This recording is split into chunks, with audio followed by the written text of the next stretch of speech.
Assalamu alaikum class. Myself Yashpa Shweek. My roll number is 5044. I am from group number 1 and my presentation topic is reproductive and cloning technologies. So first of all we will discuss about the reproductive technologies. Reproductive technologies क्या होते हैं कि एक medical intervention है जो कि help करती है उन लोगों के लिए जो चाइल्ड को कंसीव करना चाहते हैं, और ये इम्पॉर्टेंट होती है जो लोग इनफर्टिलिटी का शिकार हैं और लेकिन वो चाहते हैं कि वो बेबी अचीव कर सकें। नेक्स्ट आ जाती है इसके कुछ टाइप्स हैं, वेज हैं। उनमें आता है ART stand for assisted reproductive technologies. ये एक क्लिनिकल मेथड है प्रेगनेंसी को अचीव करने का। इसमें हम आर्टिफिशियली तौर पे प्रेगनेंसी को अचीव करते हैं। सो इसमें स्टेप्स जो आ जाते हैं वो ओव्यूलेशन स्टिमुलेशन होती है, फिर एग रिट्राइवल होता है, फिर फर्टिलाइजेशन होती है, फिर एम्ब्रियो कल्चर होता है, फिर एम्ब्रियो को हम ट्रांसफ़र कर देते हैं और प्रेगनेंसी अचीव कर लेते हैं। नेक्स्ट जो हमारे पास है वो इन विट्रो फर्टिलाइजेशन है, एक तरह का जिसमें हम एग और स्पर्म को इन अ लेबॉर्ट्री, मतलब हम लेबॉर्ट्री में ये सारा प्रोसेस करते हैं। ये आर्टिफिशियल मेथड है और इसका जो प्रोसेस है उसमें ये आ जाता है कि सबसे पहले हार्मोन्स को यहाँ से हम इसके स्टेप्स देख लेते हैं कि ओवरियन स्टिमुलेशन हो जाती है, उसके बाद एग को रिट्राइवल किया जाता है, फिर स्पर्म की और एग की प्रिपरेशन हो जाती है, हम उसको लैब में करवाते हैं, फिर हम एग की फर्टिलाइजेशन करते हैं और एम्ब्रियो को ट्रांसफ़र कर देते हैं। उसके बाद हमारे पास जो प्रेगनेंसी वो अचीव हो जाती है। नेक्स्ट इसका उन लोगों के लिए यूज़फुल है जो कि जिनमें इनफर्टिलिटी हो, जेनेटिक डिजीज़ प्रिवेंटेशन। और इसके जो सेकंड है वो है इंट्रासाइटोप्लाज्मिक स्पर्म इंजेक्शन ICSI। एक इसमें हम क्या करते हैं कि एक सिंगल स्पर्म को लेके इंजेक्ट कर देते हैं इनडायरेक्टली एग में, और हम जो स्पर्म है जो यूज़ करते हैं उससे एक तो क्वालिटी अच्छी होनी चाहिए और मोटिलिटी जो है वो दोनों पोर होने चाहिए। उसके बाद गैमेट इंट्राफेलोपियन ट्रांसफ़र, इसमें क्या है जो एग्स और स्पर्म्स हैं उनको हम एक जगह करके उनको फेलोपियन ट्यूब में टुगेदर, मतलब उनको फेलोपियन ट्यूब में कन्वर्ट कर देते हैं और उसके बाद प्रेगनेंसी को अचीव कर लेते हैं। Okay, thank you. अस्सलाम वालेकुम।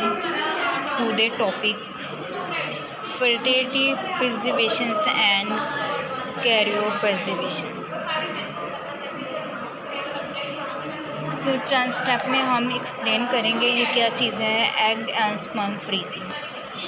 Egg and sperm freezing common for the people undergoing chemotherapy, यानी मोस्टली कॉमन पीपल्स के लिए कीमोथेरेपी की जाती है। इसके अलावा क्या आता है, डिलेइंग पेरेंटहुड होता है। Egg and sperm are frozen and thaw for later use in vitro fertilisers. In vitro fertiliser क्या होते हैं, यानी जो हम स्पर्म और एग जो होती है उसको फ्रीज़ कर लेते हैं, यानी जी इधर भी जो बताया गया है कि इसको हम फ्रीज़ करने के बाद में जो फ्रीज़ कर लेते हैं लैब में, या दोबारा अगर जब भी वो जिन्होंने फ्रीज़ करवाए होते हैं वो एम्ब्रियो को फर्टिलाइज़ करवाना चाहें तो तब हम जो इन विट्रो फर्टिलाइज़ करते हैं, यानी डायरेक्ट हम यूट्रस में या वो ब्लाइंड ट्यूब में एंटर कर देते हैं ना एम्ब्रियो, उसको कहते हैं कैरियो प्रिजर्वेशंस या फर्टिलिटी प्रिजर्वेशंस। एम्ब्रियो फ्रीजिंग क्या होता है, ये फर्टिलाइज एम्ब्रियो होता है और store for future pregnancy attempts के लिए। किस तरह, अभी हम एक डायग्राम से देखते हैं। ये है फर्टिलिटी प्रिजर्वेशंस। फर्टिलिटी प्रिजर्वेशंस, अब आपने देखना है कि ये जो हमारे पास ये डायग्राम बनी हुई है ना, ये वाली, इसमें क्या है कि एग फेलोपियन ट्यूब से बाहर आया, यानी मैच्योर ओसोसाइट जो होता है रिट्राइवल हमने करवाया है। देन इसके देखो इमेच्योर भी बाहर आया। फिर इसके अलावा हमारे पास क्या है, ovarian tissue preparation into the cortical strip के ऊपर जो ओवरियन टिश्यू होते हैं वो प्रिपरेशन उनकी हुई है। देन इसके बाद क्या है कि किस तरह हमने मैच्योर ओसोसाइट को हमने वेट्रिफिकेशंस एंड स्टोरेज किया है। ये देखो एक आप सामने डिवाइस देख रहे हैं, इसमें किस तरह वेट्रिफिकेशन हुई है एंड स्टोरेज हुई है। देन हमारे पास क्या है, इमेच्योर है, उसमें वो भी इसमें ऐड की है, ओसोसाइट इन विट्रो इमेच्योर साथ लिखा हुआ है। देन हमारे पास क्या हो गया है, स्लो फ्रीजिंग एंड स्टोरेज। ये लास्ट पे जाके देखें, स्लो फ्रीजिंग एंड स्टोरेज हमारे पास हो गई है।